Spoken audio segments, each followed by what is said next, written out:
खामगाव तालुक्यातील कदमापूर येथे दांडी पौर्णिमेनिमित्त भंडारा उत्सवाचे दरवर्षी आयोजन केले जाते।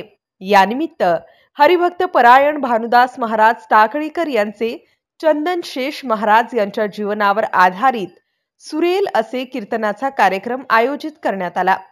महाराजांची उत्कृष्ट भाषा शैली, उत्तम निवेदन आणि जास्तीत जास्त मार्गदर्शन या तीनही संगमामुळे कीर्तन बहारदार झाले। कीर्तन तसेच महाप्रसादासाठी पंचक्रोशीतील हजारो भाविक मोठ्या श्रद्धेने उपस्थित झाले होते। MCN न्यूज मराठी करिता कदमापूरहून भगवान पाखरे।